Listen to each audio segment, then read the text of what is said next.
Mesdames et messieurs, bonsoir et bienvenue à cette émission de On s'en parle.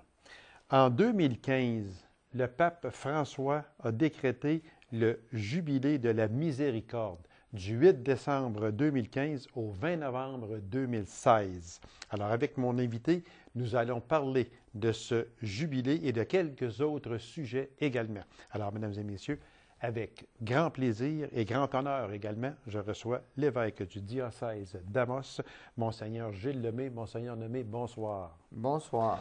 Merci d'avoir accepté cette invitation. Moi, ça me fait tellement plaisir de vous recevoir.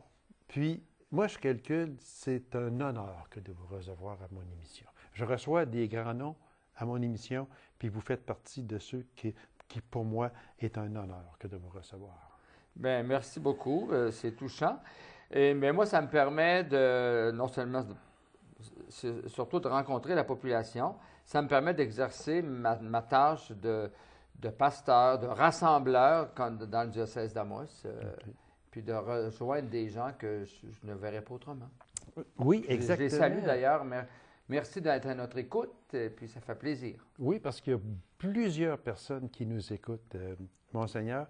Puis, c'est une manière, et vous l'avez bien dit, c'est sûr que vous avez un grand diocèse, un très grand diocèse. Oui, certain. Il y a 2 semaines, c'est pas, je me suis dit de vous couper, là. Oui, j'étais dans le Nunavik, j'étais à Coudjouac. C'est dans votre diocèse. Oui, c'est dans le diocèse, ça. Coudjouac. On ne va pas là en automobile. Non, il n'y a pas de route d'ailleurs. Non, absolument pas. Il faut y aller en avion. C'est pour ça, Monseigneur, que j'ouvre une parenthèse, justement, puis ça me fait plaisir de vous recevoir toujours parce que un évêque ne peut pas faire le tour de son diocèse 2-3 fois par année et puis aller dans chacune des paroisses, rencontrer les diocésains qui sont là, jaser avec eux autres. C'est mission impossible ou à peu près. C'est pour ça que moi, en vous recevant, j'aime ça parce que je vous permets également de communiquer avec les gens de votre diocèse. Absolument. Et puis Absolument. Ce qui me permet quand même de voir plusieurs paroisses, année après année, c'est les confirmations. Ah, OK. Parce qu'il y a des confirmations dans un très grand nombre de paroisses. Oui. Comme par exemple, là, la dernière fin de semaine, j'ai célébré à Nord-Métal, confirmation, pour toute la partie nord de l'ouest. Oui, exactement. Alors donc, c'était de Saint-Lambert jusqu'à Val-Paradis, puis toutes les paroisses, en passant par Val-Saint-Gilles, Beaucanton, bon. Et puis dans l'après-midi, j'ai célébré à Dupuis.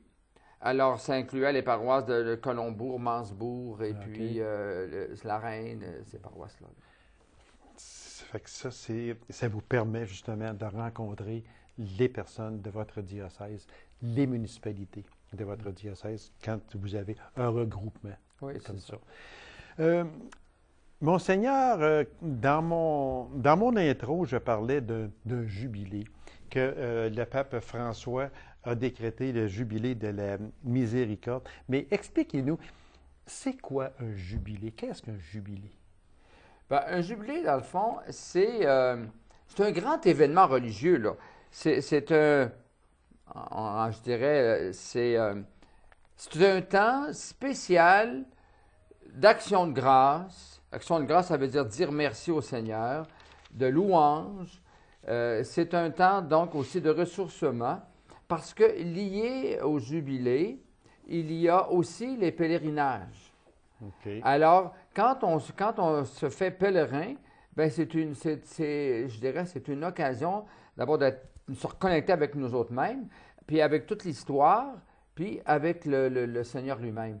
Alors, ce que vous montrez là, exactement, c'est une affiche qui a été faite, puis qu'on retrouve dans plusieurs paroisses. Il y en a qui ont ça sur des grands des choroplaces de 4 par 5. Mm-hmm. Et bon, jubilé de la miséricorde. Puis, ce jubilé-ci, ce qu'il y a de spécial, à la demande du pape, c'est qu'il y a une porte de la miséricorde dans chacune des cathédrales du monde. Okay. Parce que il y a bien une porte sainte à Rome, à la basilique Saint-Pierre, que le pape a ouverte officiellement le 8 décembre dernier.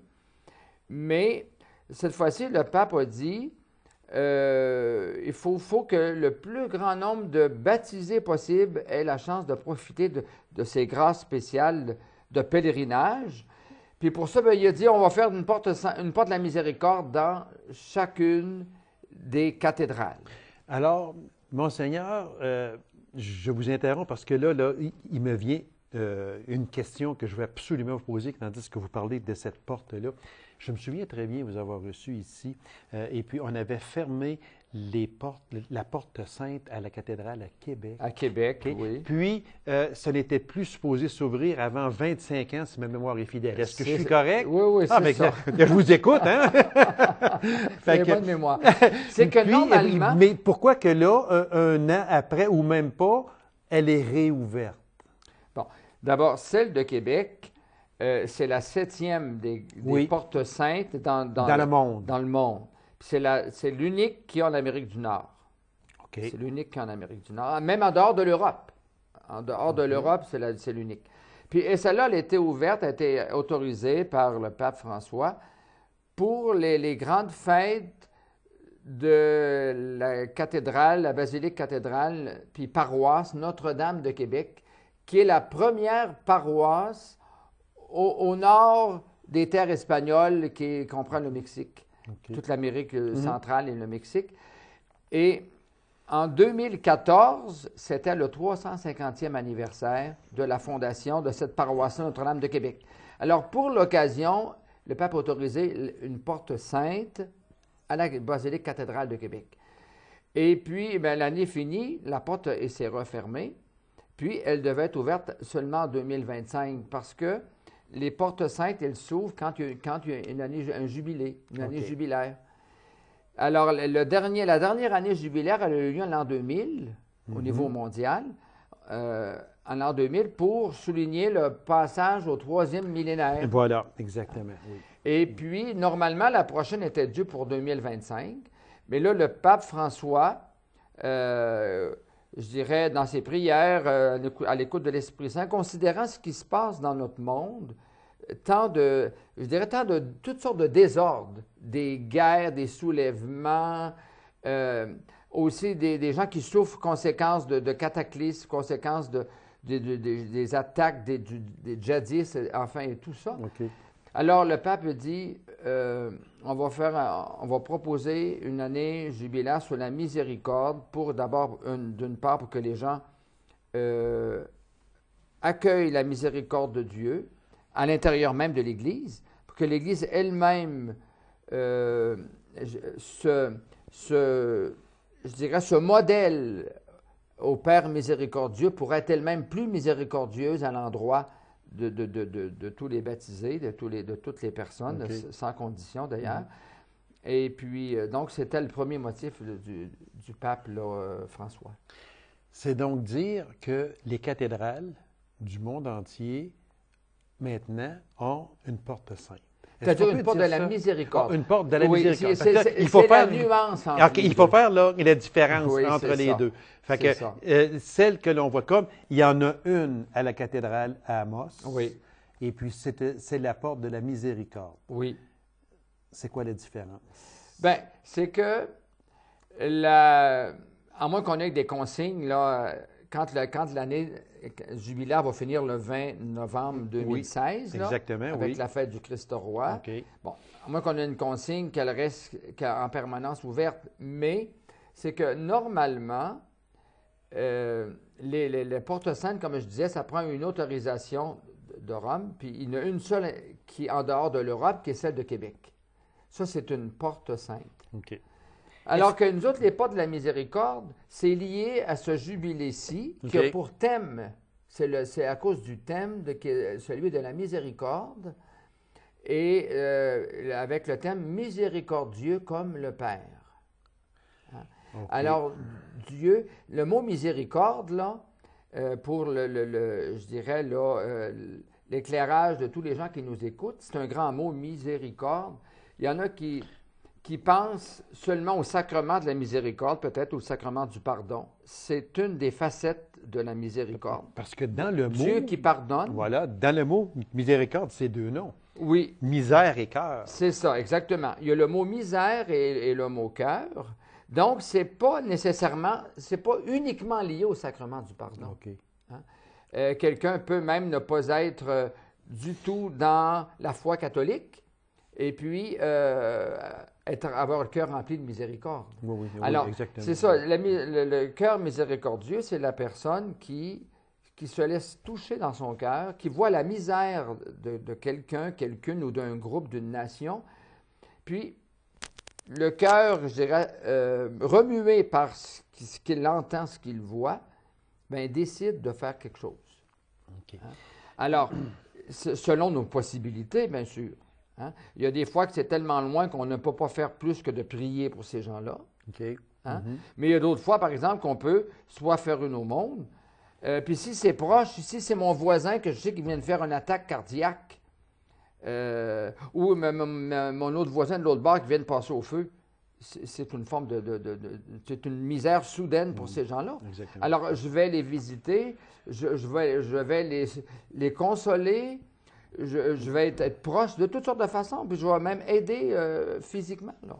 Fait que c'est donc dire, Monseigneur, que les portes saintes, il y en a 7 dans l'univers. Oui. 7. Puis, il y en a une à Québec. Oui. Les portes de la miséricorde, c'est ça qu'on vous a demandé de faire à Amos. Oui. Alors, à partir du 20 novembre 2016, cette porte-là à Amos, on parle de celle d'Amos, Oui. elle sera fermée. C'est là que vous me dites, bien là, elle sera fermée si on nous demande de la fermer, à moins d'avis contraire. Oui. Est-ce qu'elle pourrait rester ouverte? C'est une chose Bien, possible? c'est-à-dire que probablement qu'au moins, ils vont nous demander. Moi, je m'attends à ce qu'ils nous demandent de la refermer jusqu'au prochain jubilé. OK. Je m'attends à ça. À moins parce que dans le fond, il y a un sens. Traverser la porte, la miséricorde, là, c'est un peu comme quand on a franchi la porte de l'extérieur du studio pour rentrer ici. Quand on passe un seuil, dans le fond, il y a un passage que nous faisons. Puis on entre ça, c'est une façon, la porte de la miséricorde, ce passage-là, c'est d'entrer je dirais, en état intérieur de conversion. Puis de vouloir accueillir, recevoir des grâces spéciales de miséricorde, de pardon de la part de Dieu notre Père, qui est tout amour, qui est toute tendresse, qui nous veut heureux, qui veut le meilleur pour chacun de nous. OK. Hein? Et puis, donc, quand on traverse la porte de la miséricorde, c'est souhaitable, là, comme si vous la faites, si vous le faites, si vous y allez, c'est souhaitable, je dirais, d'au moins de s'arrêter et de faire un petit peu de silence avec soi-même avant de passer la porte, puis dire, Seigneur, je sais qu'il y a des grâces spéciales qui m'attendent là, en traversant cette porte-là. Bien, mon cœur s'ouvre à ton amour, à ta tendresse, à tes bontés. Mon cœur s'ouvre à toi. Et puis, pour accueillir ce que tu vas me faire goûter, puis moi aussi, je veux que mon cœur reste ouvert aux autres. OK. C'est donc dire ça, Monseigneur, au moment où l'on se parle, là, on enregistre fin avril, l'émission est en ondes le 4 mai 2016, parce qu'il y a des gens peut-être qui n'étaient pas au courant. On ne peut pas être au courant de tout. Donc, il y a peut-être sûrement des gens qui ne sont pas au courant et disent « Ah, ben moi, ça m'intéresse beaucoup d'aller à la cathédrale d'Amos pour aller voir la porte de la miséricorde. » Au moment où l'on se parle, elle est encore là parce que si elle ferme, ce sera le 20 novembre 2016. C'est ça. Est-ce qu'elle est ouverte à tous les jours ou bien non, s'il y a différentes Elle est ouverte étapes? à tous les jours aux heures d'ouverture de la cathédrale. OK. Puis actuellement, là, au moment où on se parle, c'est de 9 h le matin à 17 h ou 5 h de l'après-midi. OK. 17 h, de 9 à pour le moment. Peut-être qu'à l'été, ça pourra aller un peu plus long. Bon. Alors, c'est pour ça qu'il peut y avoir des pèlerinages individuels. Hein. Quelqu'un peut y aller tout seul ou en 2-3 personnes, un petit groupe, une voiture, bon, quelqu'un. C'est une façon de le faire. Puis, quand on entre par la porte sainte, là, il y a, je dirais, du matériel qui nous aide, là. Alors, il y a la prière que le pape a composée pour l'année de la miséricorde qu'on peut prendre. Puis, dans le corridor entre la porte extérieure, qui est la porte de la miséricorde, pour arriver dans la cathédrale, dans le corridor, il y a des artistes, des dames artistes, elles sont deux, qui ont peint sur le mur les scènes les paraboles de Jésus sur la miséricorde de Dieu. Une, c'est la brebis perdue. Le pasteur qui a 100 brebis, puis une se perd. Alors, il laisse les 99 qui sont bien pour aller à la recherche de celle qui s'est perdue jusqu'à ce qu'il la retrouve. Indiquant par là que chaque personne est importante pour le Seigneur. Chaque personne est importante pour le Seigneur. Il y en a une qui s'était égarée, donc il faut la retrouver et la joindre au groupe. C'est ça. Quand il la trouve, il la bat pas, il la maltraite pas, il la met sur ses épaules puis il la ramène avec le troupeau. La deuxième parabole, c'est la dame, c'est la maîtresse de maison qui perd une pièce de monnaie, encore là, qui la cherche dans tous les recoins de sa maison jusqu'à ce qu'elle la trouve. Puis quand elle la trouve, elle dit, elle va voir ses voisines, « Réjouissez-vous avec moi, j'ai trouvé ma pièce de monnaie que j'avais perdue. » Bon. Puis là, la troisième parabole, qui est la plus connue des trois possiblement, c'est celle du Père miséricordieux avec l'enfant prodigue. Le fils prodigue, le père qui a deux fils, le plus jeune qui demande à son père sa part d'héritage, qui s'en va puis il gaspille tout dans une vie de désordre. Puis là, au moment qu'il voudrait même manger, il est engagé pour garder les parts, puis il ne peut même pas manger la nourriture des parts. Alors avant de mourir de faim, il rentre en lui-même, puis là, il dit, même chez mon père, les serviteurs ont de quoi manger. Je vais retourner chez mon père, puis je vais lui dire, traite-moi même pas comme ton fils, je ne mérite plus de t'appeler ton fils. Traite-moi comme un des serviteurs. À sa grande surprise, le père part en courant. D'abord, il est allé au-devant de lui, il l'a serré dans ses bras, sur son cœur, dans ses bras. Puis là, il commande aux serviteurs, vite, préparer un bain, des sandales aux pieds, des vêtements neufs, une anneau, puis ils font la fête. Ils tuent le veau gras, puis la fête. Alors, le fils n'avait aucune idée de comment son père n'était pas de le recevoir. C'est ça, comment l'amour du Père. Voilà. Alors, puis pour les pèlerinages, je reviens à ça pour que les gens, nos spectateurs écoutent, entendent. On peut le faire individuellement. Mais il y a aussi des pèlerinages organisés de deux façons. Il y a des paroisses qui en organisent ou des groupes de paroisses. Parce qu'aujourd'hui, les prêtres ils ont plusieurs paroisses à leur charge. Exactement. Alors, ici, justement, la zone de la Sarre, de l'Ouest, là, c'est le 27 mai. Ah, OK. Les pèlerinages organisés de paroisses, on a proposé que ce soit les vendredis après-midi. OK. Les vendredis après-midi. Alors, tous les prêtres de ces zones-là, ceux les frères Laroche de Dupuis, Jean Dubé de la Sarre, ici, Denis Villeneuve et Crescent qui sont à Macamic et les 10 paroisses. Alors, les prêtres avec les gens vont venir à la cathédrale. Et puis, donc, les vendredis après-midi, c'est pour des groupes de paroisses. OK. Puis, je sais que chemin faisant, ils vont s'arrêter, puis ils vont offrir le sacrement du pardon. Parce que lié au pèlerinage, il y a une indulgence plénière. Alors, et puis, on reviendra là-dessus. Je sais que vous avez une question là-dessus. Oui, exactement, oui, exactement. Mais pour finir, donc, il y a un type de pèlerinage, c'est par groupe de paroisses, les vendredis après-midi. L'autre façon, c'est les premiers puis troisièmes dimanches de chaque mois, dans l'après-midi, il y a 2 heures d'animation. Ça, c'est plus pour des familles. Parce qu'on se dit, les gens qui travaillent le vendredi après-midi, la semaine, puis le temps de l'école. Bon, alors, le dimanche après-midi, entre 13h30 et 15h30, il y a 2 heures d'animation en fonction des familles. L'intergénérationnel, les grands-parents avec leurs enfants et leurs petits-enfants. Okay. Et puis, lorsqu'on est peu de temps pour être arrivé, il y a une catéchète qui prend les plus jeunes à part pour faire une démarche adaptée à l'âge des plus jeunes. Hein? Il y a une maquette. Notre animatrice de pastorale, Mme Lynne Bourbeau, elle a fait une maquette avec de tous les endroits où il y a des pèlerinages au monde. Peut-être pas tous, mais en tout cas, les plus connus. Les plus connus. Allons-y avec les plus connus. Puis les personnages correspondants. Okay. Et puis, elle a fait des personnages avec ça, puis c'est une maquette qui séduit tout le monde, même les grands comme les enfants. Et puis, donc, le premier, troisième dimanche du mois, de 13h30 à 15h30, possibilité d'un pèlerinage familial. Mais c'est tellement bien structuré, Monseigneur. Bien, on fait notre possible pour offrir des choses Oui, exactement. attrayantes et Ouais, exactement. nourrissantes pour l'intellectuel puis la foi. Monseigneur, qui a le pouvoir de décréter un jubilé? Seul le pape. Seul le pape a le Ouais. pouvoir. Oui. Fait que personne d'autre ne peut dire Ben, moi. c'est parce que c'est pour toute l'Église universelle. Oui, oui, exactement. Alors, pour l'Église universelle, c'est le successeur de Pierre. Là, Et la question, comme je vous ai vu venir, et puis, puis elle est importante également. Bien, d'ailleurs, toutes les questions sont importantes. C'est tellement intéressant de vous entendre, Monseigneur. Moi, si je vous demandais, là, qu'est-ce que l'indulgence? OK? Puis, suite à votre réponse, j'aimerais ça que vous nous disiez également, à l'intérieur de cette même réponse-là, la différence entre l'indulgence et l'indulgence plénière. Oui.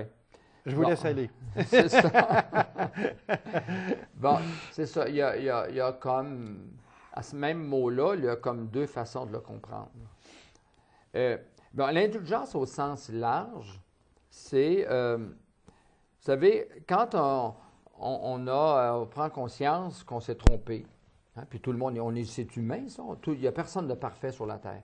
Alors, quand on prend conscience qu'on a commis une faute, puis dans le langage spirituel de la foi, on appelle ça qu'on a péché. Alors, quand on s'approche du sacrement du pardon, on est pardonné de notre faute, de notre péché.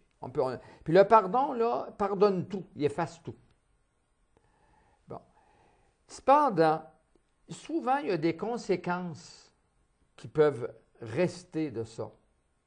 Hein? Même si le péché est pardonné, supposons, par exemple, quelqu'un a fait un adultère. Bon. Ce péché-là, il est confessé, il est pardonné. Hein? Ou encore un avortement. C'est la même chose. La personne qui a fait un avortement, elle est pardonnée de son avortement. Cependant, peut-être que la personne peut rester durant des années, parce que ça, j'en connais, j'en ai reçu en entrevue. La personne, des fois, elle reste avec un poids de conscience, même si son péché était pardonné. De la conscience tout le temps travaille. Travaille. Okay. Et puis, à ce moment-là, ça, on appelle ça la conséquence de la faute qui a été commise. Alors, l'indulgence, elle pardonne ça. C'est pour aider à la personne vraiment là, à tout, prendre les mots, à tout lessiver. À tout lessiver, exactement. À tout pardonner ou à tout lessiver. Okay. Hein? Puis peut-être la personne, à ce moment-là, elle aura une grâce de se pardonner à elle-même. C'est ça qui manque. C'est souvent ça, des fois, que... C'est souvent ça qui fait que... Je ne suis pas capable de me pardonner ça. Le geste que j'ai fait, on me l'a pardonné, mais moi, je ne suis pas capable de me le pardonner. C'est ça. Alors donc, l'indulgence va aider dans ce sens-là. OK. Bon, puis l'indulgence plénière, c'est que, lié à un jubilé et un pèlerinage, il y a 4 démarches à faire pour avoir l'indulgence plénière. Je dirais, de prier aux intentions du pape. Bon, actuellement, c'est le pape François. Donc, pour être en communion, c'est un moment de communion avec toute l'Église universelle, puis de communion avec le ciel et la terre. Hein? Bon. Donc, à prier aux intentions du pape, habituellement, on dit un Notre Père, un Je vous salue Marie, puis un Gloire au Père. Hein? Et puis, habituellement, il nous demande de participer à une Eucharistie. Si ce n'est pas la journée même, si quelqu'un fait un pèlerinage, vient à la cathédrale d'Amos une journée de semaine, puis il n'y a pas de messe, bon. Mais c'est proposé d'aller à la messe, mettons, dans les 20 jours habituellement, ou le mois qui suit. Donc, participer à une Eucharistie, communier, puis recevoir le sacrement du pardon. Et puis, de dire le « je crois en Dieu ». Alors, ça, c'est les conditions pour avoir, en plus de l'indulgence, avoir ce qu'on appelle une indulgence plénière. Fait que c'est ça qui fait la différence entre une indulgence et une indulgence plénière. Oui, c'est ça. Exactement. Monseigneur, on dit que passer la porte sainte est le signe de notre confiance dans le Seigneur Jésus, qui n'est pas venu pour juger, mais pour sauver. J'aimerais que vous nous expliquiez un peu, s'il vous plaît. Oui, bien, c'est ça que je disais tout à l'heure, hein, que moi, je souhaite que les gens ne traversent pas la porte sainte comme on rentre dans notre chambre à coucher ou comme on rentre, je ne sais pas, dans une salle de bain. Oui, OK. Bon. Alors, donc, puisque c'est une porte spéciale, bon, alors à ce moment-là, c'est lié, il y a une démarche spirituelle. Donc, c'est une démarche spirituelle. Puis spirituelle, dans le fond, c'est qu'il inclut, qui touche notre intérieur, notre âme, notre cœur, notre âme. Bon. Alors, donc, ça nous relie à Dieu. C'est dans la foi, hein, ça nous relie à Dieu notre Père, à Jésus, à l'Esprit Saint. Alors donc, c'est de faire cette démarche-là dans cette optique-là ou dans cette intention-là. OK. Hein? Bon, donc c'est pour ça qu'on parle de confiance, hein, une marque de confiance envers Dieu notre Père. Puis Dieu notre Père qui est toute bonté, qui n'est qu'amour, qui est tendresse, qui est compassion, qui est pardon. Hein? Puis en même temps, si je reconnais ça de Dieu, ces qualités-là extraordinaires, d'amour, de tendresse, de pardon, puis ben, en même temps, je suis appelé à reconnaître que ma réponse à moi n'est pas toujours adéquate, n'est peut-être pas toujours à la hauteur de ce qu'elle pourrait être ou devrait être. Bon, de là, ce qu'on appelle la conversion. Reconnaître que j'ai des bonnes choses dans ma vie, je fais des bons gestes, des bonnes actions, mais aussi j'ai mes limites. Donc, je reconnais ça. Puis, je demande au Seigneur de me venir en aide, de me donner, remplir mon cœur de son amour miséricordieux, de son amour de compassion, de tendresse, pour que je le sois moi aussi plus envers les autres. Monseigneur, il reste à peine 1 minute. J'aimerais juste prendre la place du commun des mortels que je suis, puis je vous demande à brûle pour point, pourquoi traverser cette porte dans 1 minute? Bien, traverser cette porte pour... d'abord, moi, je dirais pour me rencontrer moi, OK. Puis rencontrer le Seigneur. C'est une question de rencontre. Hein? Pourquoi je suis venu ici, moi, après-midi? Vous êtes venu... Parce que je me rencontrer, puis rencontrer, en moyennant la télévision, rencontrer les téléspectateurs. Voilà. Alors, c'est une question de rencontre, de relation. Et ça me fait toujours plaisir de vous rencontrer, Monseigneur. Merci, vous l'avez dit. Merci. Mais c'est ça. Pourquoi passer la porte sainte? Dans le fond, c'est pour rencontrer le Seigneur, puis me rencontrer moi. Voilà, exactement. Monseigneur, merci infiniment. On invite les gens, cette porte de la miséricorde à la cathédrale d'Amos, bien, c'est jusqu'au 20 novembre 2016, à moins que ce soit prolongé. Alors, on invite les gens à y aller, puis c'est ouvert de 9 h le matin jusqu'à 17 h. C'est ça, Monseigneur? Oui. On s'entend bien là-dessus. Oui, c'est bien ça. Alors, merci beaucoup de votre présence à cette émission. C'est la dernière avec vous pour cette saison. Je vous souhaite un très bon été, puis surtout, gardez la santé. Merci beaucoup. Merci, vous de même. Bon été. Merci infiniment. Alors, mesdames et messieurs, merci d'avoir été là. On se donne rendez-vous la semaine prochaine pour la dernière émission de la saison 2015-2016 de Consentable. Au revoir et bonne nuit.